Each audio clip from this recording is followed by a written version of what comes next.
नमस्कार। आप सभी श्रोतागण का हार्दिक आभार और अभिनंदन। आज समस्या ये नहीं है कि नशे से पीड़ित व्यक्ति नशा मुक्त रहकर अपने जीवन को बेहतर करना नहीं चाहता है। समस्या ये नहीं है। नई समस्या ये है कि परिवार उसका किसी रिहैबिलिटेशन सेंटर से ट्रीटमेंट के बाद या किसी साइकोलॉजिस्ट के अंडर थेरेपी के बाद उसमें सुधार की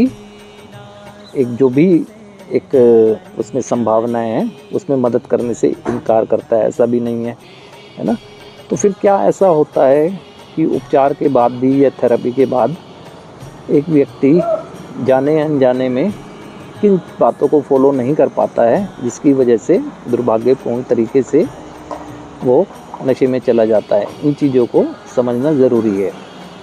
देखो, उपचार के बाद या किसी भी थेरेपी के बाद ना, इस बात को परिवार को भी समझना चाहिए और नशे से पीड़ित व्यक्ति जो एक नशा मुक्त रहने के प्रयास कर रहा है उसको भी इस चीज़ को समझना चाहिए ना। सबसे पहले तो ये उसे शांत रहकर अपनी प्रोग्रेस पर ध्यान देना चाहिए ना। उसे शांत रहना चाहिए ना।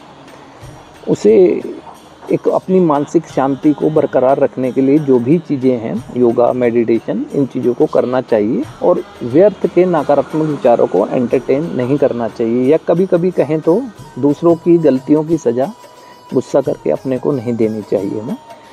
या कहें तो इस सिद्धांत पर चलना चाहिए कि हम उन सबको क्षमा करते हैं चाहे वो क्षमा के योग्य नहीं भी हैं। मुझे आत्म शांति चाहिए। आत्म शांति बहुत ज़रूरी है मुझे जीवन में सकारात्मक दिशा में आगे बढ़ते रहने के लिए। और व्यर्थ में ज़रूरी नहीं है कि हम हर बात में ही प्रतिक्रिया करें। कभी कभी कुछ सवालों के जवाब शांत रहकर भी दिए जा सकते हैं, दिया जाना संभव होता है। व्यर्थ की प्रतिक्रियाओं से बचना चाहिए। और ये थेरेपी के बाद या ट्रीटमेंट के बाद शुरुआत के समय में तो बेहद आपको विजिलेंट पावर को स्ट्रॉन्ग करना चाहिए। व्यर्थ की प्रतिक्रियाओं से अपने आप को बचाना चाहिए और हमें अब उन सभी नकारात्मक चीज़ों को ना कहना सीखना होगा, ना बोलना सीखना होगा। हमें कहीं जाना समाज में ही है, वो उन्हीं लोगों का समाज है जहाँ आज भी दूषित मानसिकता वाले लोग मिल पाना संभव है, जो फिर वही जहरीली बातें मतलब वो जो हमें अनकंफर्टेबल कर दे करेंगे। हमें ना कहना सीखना होगा। ना कहना सीखना होगा हर उस चीज़ को जो हमारे जीवन को प्रभावित करती है। नशे को तो ना कहना हम सीखते ही होते हैं थेरेपी में ना। अब बाहर भी उसको ना कहना सीखना होगा। उन दोस्तों को ना कहना सीखना होगा जो व्यर्थ में हमारे एक समय का मिसयूज़ कराने में हमें प्रवोक करते हैं ना। तो ना कहना सीखना बहुत ज़रूरी होगा। ये आफ्टर ट्रीटमेंट और किसी भी थेरेपी के बाद बहुत ज़रूरी है ना। और हमें व्यर्थ में ना, अगर हम ठीक हो रहे हैं अच्छी बात है। कोई हमसे कैसे ठीक हो रहे हैं ये सलाह लेता है, सुझाव लेता है, ठीक है, हम देंगे, है ना। लेकिन किसी का सुधारने का ठेका हमने नहीं उठा रखा है। हम पूरी तरह से स्वार्थी हैं अपने सुधार की दृष्टि से ना।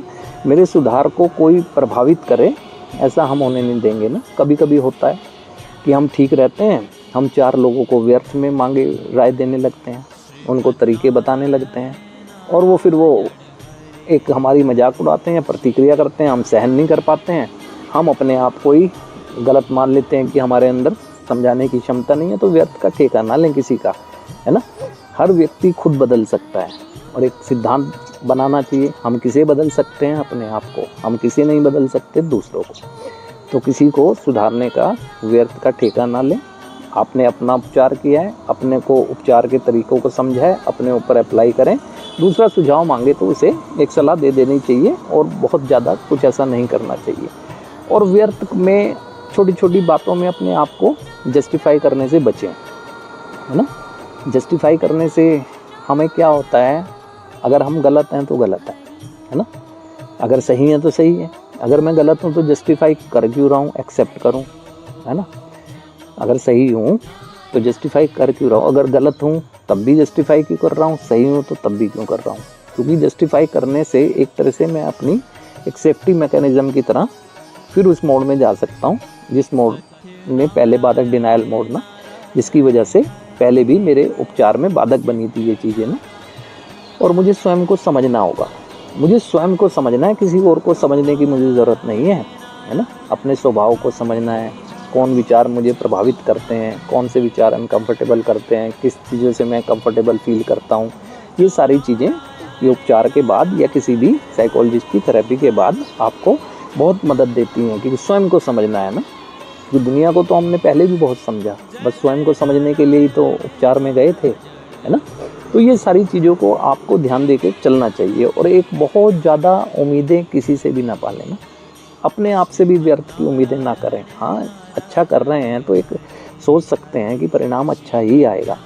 होता क्या है कि हम उपचार लेकर आते हैं या उपचार के बाद जाते हैं किसी थेरेपी को, हमने अपनी परेशानी से निकलने के लिए उपचार किया है ना, अपनी परेशानी से निकलने के लिए मैंने थेरेपी ली है ना। किसी उम्मीद से कोई ली है कि उपचार लूँगा या थेरेपी लूँगा तो उसके बाद मैं डिमांडिंग हो जाऊँगा, या परिवार से उम्मीदें पाल लूँगा कि अब वो मेरे अनुसार ये करें, ऐसा करें। और ऐसा बहुत होता है। बहुत सफलता के किस्से हमने सुने हैं जिसमें उम्मीदें कि परिवार ने उपचार के लिए तैयार करने के लिए वो सब बातें कह दी गई थी, वहाँ परिवार की भी गलती है ना।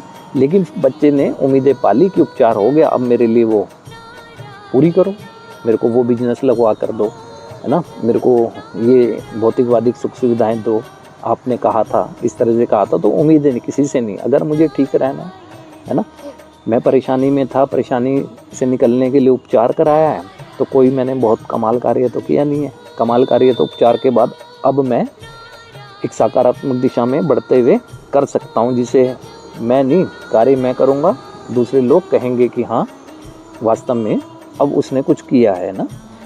और सबसे बड़ी बात यह है, एक वायदा, कमिटमेंट टू चेंज का वायदा हमारा हमसे है ना, हमारा हमसे है। तो हम उन चीज़ों को आइडेंटिफाई जिनको कर चुके हैं, अब उन पर ध्यान देंगे, है ना। कौन कौन सी चीज़ें हमारे अंदर गलत हैं, उस पर पूरा फोकस करके हम आगे बढ़ेंगे, है ना। और एक कोशिश करें कि व्यर्थ में दायरा बड़ा ना करें, परिवार यानी फैमिली फर्स्ट, और उसके बाद धीरे धीरे करके जो मेरे जीवन को, जीवन शैली बदलाव में, जीवन में एक पॉजिटिव एक दिशा देने में मदद करें, अपना चुनाव करें ना।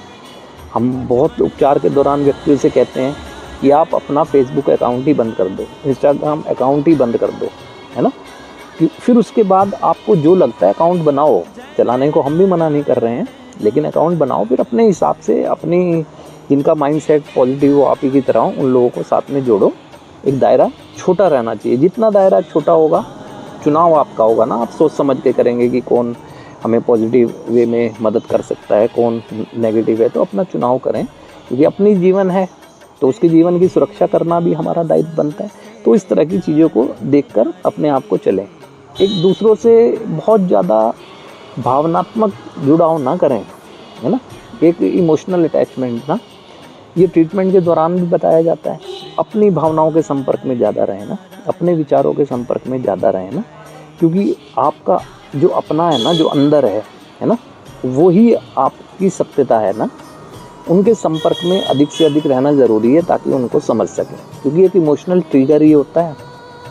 अगर किसी दूसरे से आप इमोशनल अटैच रहे, हो सकता है कि वो उस समय किसी अनकंफर्टेबल फीलिंग के तहत हो और अपनी बात शेयर करे और आपको भी, आप उसे कैरी कर जाएं और आप व्यर्थ में ही।